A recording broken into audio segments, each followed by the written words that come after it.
اور یہ اللہ کا آپ پر بہت بڑا فضل ہے۔ تو میرے دوستو، اہل علم کی قدردانی بڑی چیز ہے۔ میں مجمع میں دیکھ رہا ہوں ہمارے کئی بزرگ، کئی علماء کرام تشریف فرما ہے۔ آپ عوام میں ہر بندے کی ذمہ داری ہے ان اہل علوم کی قدر کیجیے، ان کے اس نعمت کے قدردانی میں اپنے تن من دھن کو لٹائیے، تاکہ ان کے علوم سے آگے باقی علوم کے چراغ جلائے جا سکیں۔ یہ ذہن میں رکھنا، اللہ علم ایک پر کھولتے ہیں، باقی کسب اس سے سب کرتے ہیں۔ ایک پر کھولتے ہیں علوم، پھر اس سے کسب سب کرتے ہیں۔ آپ دیکھو دنیا میں ایک نام ہے حضرت مولانا الیاس دہلوی رحمہ اللہ کا، حضرت ابوبکر صدیق کی اولاد میں صدیقی نسل ہیں مولانا الیاس دہلوی رحمہ اللہ۔ تبلیغی جماعت کی بنیاد رکھی، پوری دنیا میں نہ چندہ ہے، نہ جھنڈا ہے، نہ ڈنڈا ہے، لیکن انہوں نے انقلاب برپا کر دی۔ شخصیت کا ایک نام ہے حضرت مولانا سید حسین احمد مدنی رحمہ اللہ، حضرت علی المرتضیٰ کی اولاد ہے، سادات ہیں۔ حضرت مدنی نے کئی سالوں بیٹھ کر پیغمبر کریم علیہ التحیت والتسلیم کے روضہ اقدس کے سائے میں بیٹھ کے حضور کی حدیث پڑھائی ہے۔ ایک نام ہے دنیا میں میرے دوستو۔ حضرت مولانا قاری محمد طیب قاسمی رحمہ اللہ ایک نام ہے اس دھرتی پر۔ اس شخص نے پوری دنیا کے 6 بر اعظموں میں گھوم کے دعوت دین پہنچایا ہے۔ اس دھرتی پہ نام ہے علامہ شبیر احمد عثمانی رحمہ اللہ جیسی شخصیت کا۔ یہ وہ وقت کی نابغہ روز شخصیت ہے جو سیاسی اور مذہبی دونوں میدانوں میں اپنا فریضہ منصبی سر انجام دے کر آج دنیا کو علم تفسیر میں تفسیر عثمانی کا تحفہ دیا، علم حدیث میں فتح الملہم کا تحفہ دیا، اور سیاسی میدان میں ملک پاکستان کے بانیان میں ان کا نام گنا جاتا ہے۔ اور یہ حضرت عثمان غنی کی اولاد، اس دھرتی پہ ایک نام ہے حکیم الامت مجدد الملت حضرت مولانا اشرف علی تھانوی رحمہ اللہ کا۔ یہ حضرت عمر فاروق رضی اللہ عنہ کی اولاد فاروقی اور نسب ہے۔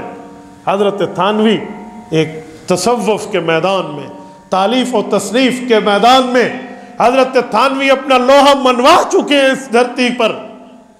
یہ سارے بزرگ اسی طرح فتویٰ کے میدان میں، افتاء کے میدان میں مولانا مفتی عزیز الرحمن عثمانی، یہ دارالعلوم دیوبند کی ایک اتھنٹک اتھارٹی کا نام ہے، یہ حضرت عثمان غنی کی اولاد ہے۔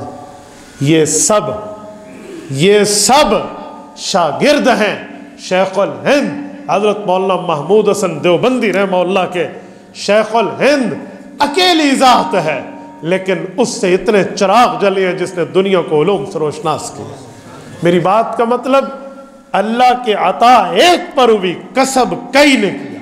یہ عالم کی مثال ہوتی ہے کہ عالم پر ایک پر اللہ جو علوم کھولتے ہیں اس سے کسب کئی کرتے ہیں۔ اور عالم کو یہ نہ سمجھے کہ وہ کسی 4 دیواری میں بیٹھے گا تو مدرسہ اس کے لیے مدرسہ بنے گا، جی نہیں، عالم جنگل میں بیٹھ جائے، جنگل کو دارالعلوم میں کنورٹ کر دے گا۔ آپ یو فون کی سم کو ٹیلی نار میں کنورٹ کر سکتے ہیں، یہ آج کے دور کی بات ہے۔ ہوگا 333 بنے گا 345 کا کام، ہوگا یو فون استعمال ٹیلی نار ہو رہا ہوگا، یہ پاکستانی نیٹ ورکس میں تبدیلی ہو جائے گی، تو عالم دین جنگل کو دارالعلوم میں بدل سکتا ہے۔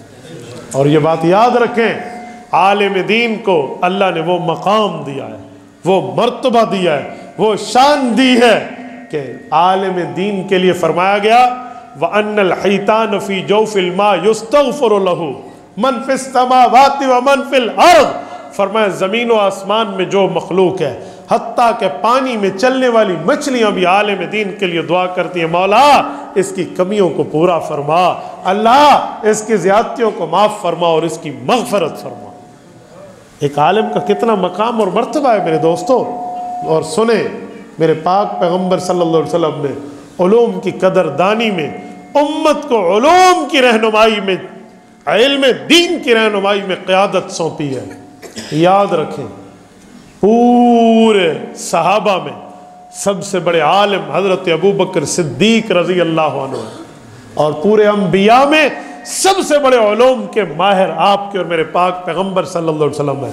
جب مصلی امامت کی باری آئی تو اللہ نے بھی انبیاء کی امامت کی سربراہی حضور علیہ السلام کو دی علم کی بنیاد پہ، اور رسول اللہ نے اس امت کی قیادت کی ذمہ داری حضرت ابوبکر صدیق رضی اللہ عنہ کو دی بڑے عالم ہونے کی بنیاد پہ۔ یعنی علوم کی اتنی بڑی چیز ہے۔ اور پھر یاد رکھیں علوم کی بنیاد پہ دنیا میں کام چلتے ہیں، اور علم دین کی بنیاد پہ جو لوگ محنتیں کرتے ہیں ان کی محنتیں کتنی ہوتی ہیں؟ آسمان سے کوئی چیز اتار کے لانا مشکل، بہت مشکل ہے، آسان کام نہیں ہے۔ عالم آسمانی چیزیں تمہیں زمینی تک پہنچا کر تمہاری رسائی اور دسترس میں کر دیتا ہے۔ یہ میں نے نہیں کہا، میرے پاک پیغمبر کا فرمان ہے۔ صحیح بخاری جلد نمبر 2 کتاب التفسیر سورۃ الجمعہ باب وآخرین منہم لما یلحقوا بہم، حضرت ابو ہریرہ راوی ہیں، اللہ کے رسول نے فرمایا لو کان الایمان بالثریا لتناولہ رجال من ہؤلاء، کہ لوگوں آج عربی بیٹھے ہو، اجمیوں میں ایک شخص آئے گا، وہ علم دین کو ثریا ستاروں سے اتار کر زمین پہ لائے گا۔ اس سے مراد امام اعظم ابو حنیفہ نعمان بن ثابت رحمہ اللہ کی ذات اقدس ہے۔ میری بات کا مطلب علوم میں کوئی مشکل اتنی ہے کہ آسمانوں سے چیز اتار کر تمہیں دی جا رہی ہے۔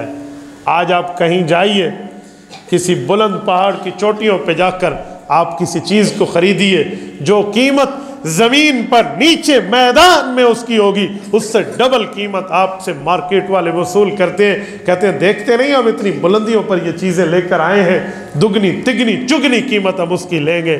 کیوں؟ ان کی محنت کا دخل، ان کی محنت کا اثر وہاں موجود ہے۔ تو میرے دوستو، عالم دین بھی علوم کی بنیاد پہ جو مسئلے آپ کو بتاتا ہے، جو آپ کے مسائل کو حل کرتا ہے، جو آپ کی مشکلات کو حل کرتا ہے، اس کے پیچھے اس کی کتنی محنت ہوتی ہے۔ دن رات میں اس کا آرام خراب ہوتا ہے، راتوں کا جاگنا ہوتا ہے، بیماری کا اور تکلیف کا، اور رات کے معاملات کو برابر کر کے اس کی محنتیں ہوتی ہیں، وہ چھپی ہوتی ہیں جو آپ کو نظر نہیں آتی۔ ایسے وہ نہیں بتا رہا ہوتا، اس کے پیچھے ایک محنتیں چلتی ہیں۔ ہاں سونا آگ میں جل کر کندن بن جاتا ہے۔ سونا اس سونے کو کہتے ہیں جس میں کوئی اور چھوٹی ملاوٹ ڈالے تاکہ وہ زیورات بن سکے، ورنہ زیور بغیر کسی چھوٹی ملاوٹ کے بن نہیں سکتا، اس میں کوئی نہ کوئی چیز ڈالتے ہیں تاکہ وہ سونا جو ایک ڈلی کی شکل میں ہے وہ زیور کی شکل میں بنے۔ اور اگر اوریجنل سونا چاہیے اسے کندن کہتے ہیں، آگ میں ڈالو اس کی ملاوٹ ختم ہو جائے گی، سونا نکل آئے گا۔ تو عالم دین آپ کو جو کندن بنا کے مسئلہ سمجھا رہا ہوتا ہے، اس کے پیچھے اس کی علوم کی بھٹی موجود ہوتی ہے جو تمہیں نظر نہیں آ رہی ہے۔ اور میرے دوستوں میں ایک بات مزید سمجھاتا ہوں، ہمارے بزرگوں نے، ہمارے اکابر نے، علماء کرام نے محنتیں کر کے جو چیز ہم تک پہنچائی ہے، اس کے پیچھے دنیا نہیں ہے، اس کے پیچھے ان کی دین کی خواہشات ہیں اور آخرت کی فکر۔ آج جو طالب العلم ایک عالم کے پاس آ کر پڑھے گا، آج بظاہر تو ایک طالب العلم لگے گا، پھٹے پرانے اس کے کپڑے لگیں گے، پھٹے پرانے اس کی جوتیاں لگیں گی، لیکن ایک وقت آئے گا دنیا اس کے ماتحت چل رہی ہوگی۔ آؤ میں آپ کو ایک واقعہ سناتا ہوں۔ امام اعظم ابو حنیفہ رحمہ اللہ بیٹھے، مہمان آئے ہیں، دودھ پلانا چاہیے مہمانوں کو، جاؤ فلاں دکاندار کو کہو، اس زمانے کا ہوٹل ہے، دودھ کے 5 پیالے بھیج دے۔ دودھ کے 5 پیالے لے کر ایک بچہ دودھ کی دکان پہ نوکر کی حیثیت سے ٹھہرا ہوا اس کا لڑکا آیا، آ کر اس نے پیالے مہمانوں کے سامنے رکھ دیے، کو 3 4 5 جو بھی تھے۔ امام ابو حنیفہ رحمہ اللہ کی نظر کام کر گئی، اس بچے کو دیکھا، کہا واپسی آنا۔ اس نے کہا جی۔ سامان اٹھانے آیا، کہا بیٹا کیا کرتے ہو، کیا نام ہے؟ کہا میرا نام یعقوب ہے۔ کس کے بیٹے ہو؟ کہا جی ابراہیم کا بیٹا ہوں۔ وہ ابراہیم جو کچھ دنوں پہلے فوت ہوئے تھے؟ جی وہی ابراہیم۔ اچھا آپ یتیم ہیں، یہاں ہوٹل پہ کیا کرتے ہیں؟ میں اس ہوٹل پہ نوکری کرتا ہوں، مہینے کا ہفتے کا 1 درہم ملتا ہے، اپنی اماں کو جا کر دیتا ہوں، میرا گھر بستا ہے، گھر چلتا ہے۔ کہا بیٹا اس نوکری کو چھوڑ، علوم پڑھ، قال اللہ قال الرسول پڑھ، اللہ رسول کی بات پڑھ، میں تمہیں ہفتے کا 2 درہم دوں گا کسی کام کرائے بغیر۔ امام صاحب بزنس مین آدمی ہیں، کپڑے کے کاروباری ہیں، بہت بڑا نام ہے۔ انہوں نے کہا جی ٹھیک ہے، انہوں نے جا کر پیالے استاد کو دیے کہ جی السلام علیکم، ادھر آ کر پڑھنے بیٹھ گئے۔ ہفتے بعد جا کے اماں کو 2 درہم دیے، ماں آئی شکریہ ادا کرنے اس ہوٹل والے کا، تیرا اللہ بھلا کرے اس دفعہ تو نے میرے بیٹے کو 2 درہم دیے۔ انہوں نے کہا جی میں نے تو نہیں دیے۔ کہا بیٹا تو 2 درہم لایا ہے۔ کہا جی مجھے اور کچھ نہیں پتا، وہ مولوی دے کول گیا بیٹھا ہے، وہ مولوی کے پاس بیٹھا ہے، میرے پاس نہیں ہے۔ یعقوب کی والدہ یعقوب آ کے امام ابو حنیفہ کو کہتی ہے تو مولوی ہے، میرے بچے کی زندگی کیوں خراب کر رہا ہے؟ سنو ذرا، میں تمہارے ضمیر پہ دستک دے رہا ہوں، میرے بچے کی زندگی کیوں خراب کر رہے ہو؟ اس کا کل کیا ہوگا؟ اس کو کوئی کام سیکھنے دو۔ امام صاحب نے کہا اماں اسے پڑھنے دے۔ کہا جی نہیں پڑھانا، میں نے 1 درہم لینا ہے، میں نے 2 نہیں لینے۔ اٹھا کر ہوٹل پہ پھر ڈالا۔ اگلے دن امام صاحب کے پاس پھر مہمان آئے، بچہ پھر دینے آیا۔ امام صاحب نے بچے کو کہا بیٹا 5 درہم 1 ہفتے کے، آ جاؤ۔ امام صاحب اس میں نظر دیکھ چکے تھے کہ بندہ بہت بڑی چیز بنے گا، اللہ نے اس کو سلیقہ دیا ہے۔ بچہ پھر بیٹھ گیا۔ ہفتے بعد پھر 5 درہم، ماں پھر آئی۔ اس نے کہا کیوں میرے بچے کا مستقبل تاریک کرتے ہو؟ حضرت امام ابو یوسف نے کہا اماں تمہیں لئے قابل احترام ہے، سنت رسول میرے چہرے پہ ہے، اسے بیٹھنے دیں، اس کی لاج رکھ لے، ایک وقت آئے گا اللہ رب العزت اسے رتبہ دے گا۔ اس نے کہا کھائے گا کہاں سے مولوی بنا؟ کہا یہ وہ خوراک کھائے گا دنیا کے بادشاہ شاید کم کھائیں وہ خوراکیں، اسے بٹھا دو۔ عورت ذات تھی، خاموش ہو گئی۔ بچے نے بھی کہا اماں مجھے بیٹھنے دیں، میں پڑھتا ہوں، میں اللہ رسول کی بات پڑھوں گا۔ میرے دوستو ایک وقت آیا، اس بچے کو رب نے عالم، فاضل، فقیہ، محدث، مفسر، اصولی بہت بڑے رتبے پر فائز کیا، اور یہ امام صاحب کا شاگرد آج دنیا اسے قاضی ابو یوسف کے نام سے جانتی ہے۔ یہ قاضی ابو یوسف کا اصل نام یعقوب ابن ابراہیم القاضی ہے۔ یہ اس طرح امام ابو حنیفہ نے وصول کیا، اور یہ وہ بندہ ہے جو امام شافعی رحمہ اللہ کا دادا استاذ ہے۔ امام شافعی کے استاذ امام محمد بن حسن شیبانی رحمہ اللہ، اور امام محمد نے کچھ حصہ اسباق کا امام قاضی ابو یوسف سے پڑھا، اور قاضی ابو یوسف صحابہ کے فتاوی کا حافظ، صحابہ کے آثار کا حافظ، عربی زبان اس کی نو کے زبان پر، اور صحابہ کرام کے علوم، پیغمبر کے احادیث، اللہ کی آیات نو کے زبان پہ ازبر تھی، اور دنیا میں اس جیسا مولوی تلاش کرنے سے نہیں ملتا تھا۔ میرے دوستو امام یعقوب ابن ابراہیم القاضی، قاضی ابو یوسف وہ شخص ہیں جنہوں نے محنت سے پڑھا، حتیٰ کہ ان کا جو یوسف بیٹا ہے جس کی وجہ سے ابو یوسف کنیہ ہے ان کی، امام یعقوب ابن ابراہیم کا یہ بیٹا فوت ہو گیا تھا، اور یہ امام حنیفہ کے پاس بیٹھ کے مسئلے لکھ رہے تھے۔ جب بتایا گیا کہ بچہ فوت ہو گیا، کہا تو فوت ہو گیا، بھائیوں کو کہا، باقیوں کو کہا جنازہ پڑھ لو، وہ فرض کفایہ ہے، میں آ جاؤں گا، لیکن مجھے اپنے استاد صحابہ کے شاگرد امام ابو حنیفہ کے مسائل لکھنے دو، شاید یہ مجھ سے رہ جائیں۔ اتنی محنتیں لگی ہیں علوم پر، ایسے کوئی عالم فاضل بن کے آپ کے سامنے نہیں بیٹھتا۔ اور ایک وقت آیا جب دنیا میں ایک عہدہ کریٹ ہوا، آج سے پہلے وہ اسلامی سلطنت میں عہدہ نہیں تھا، اس عہدے کا نام تھا قاضی القضات۔ یہ عباسی دور میں ہارون الرشید کی خلافت پہ قائم ہوا ہے، اس سے پہلے اس دھرتی پہ قاضی القضات نامی کوئی منصب موجود نہیں تھا۔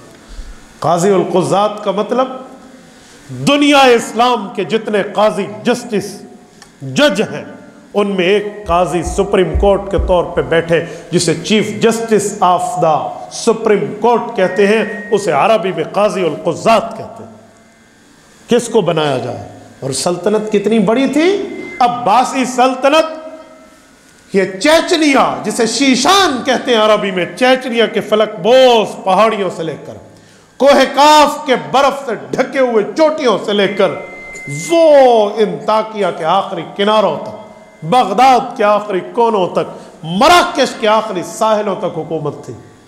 عباسی سلطنت وہ سلطنت ہے جن کے بارے میں مشہور تھا کہ ان کی سلطنت میں سورج غروب نہیں ہوتا، اگر ایک ملک میں غروب ہوتا ہے تو دوسرے بر اعظم میں طلوع ہو چکا ہوتا ہے۔ اتنی بڑی سلطنت تھی۔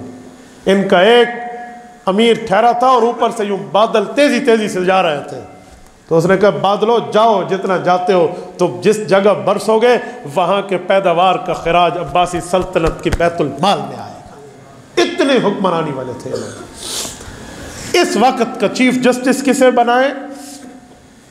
سب علماء کی نظر، سب اکابر کی نظر، اتفاق اسی امام ابو حنیفہ کے شاگرد یعقوب بن ابراہیم القاضی پر نظر گئی۔ جب امام سب دنیا سے رخصت ہو گئے تھے، آئیں آپ شرعی فیصلے میں، دینی فیصلے میں، اسلامی فیصلے میں آزاد ہوں گے، آئیے آپ اس عہدے کے لائق ہیں۔ جب قاضی ابو یوسف بیٹھے، بادشاہ وقت نے ان کو فالودہ، پستہ، بادام اور اس طرح کی ایک ڈش بنا کر کھانے کے لیے بھیجی۔ یہ وہ زمانہ ہے جب پستہ، فالودہ، بادام کوئی کھایا کرتا تھا۔ آج کے دور میں چلغوزے بھی ایسے ہیں۔ میں آپ کے مجمع میں سے کسی کو کہوں نا کہ اس مہینے میں چلغوزے کس نے کھائے ہیں، کوئی ہاتھ کھڑا کر کے مجھے دکھا دے۔ یہ میں ایک ایسے خوراک کی بات کر رہا ہوں۔ اس زمانے میں یہ پستہ، فالودہ، بادام اور یہ چلغوزے کی چیزیں بہت کم لوگ کھایا کرتے تھے۔ ان کے پاس یہ بن کے آیا تو امام قاضی ابو یوسف نے کھانے میں تھوڑی ہچکچاہٹ فرمائی، تو بادشاہ نے کہا کھاؤ، یہ آپ کے لیے ڈیلی ہم نے لگا دیا ہے، روزانہ ملے گا آپ کو، ہمیں یہ کبھی کبھی ملتا ہے۔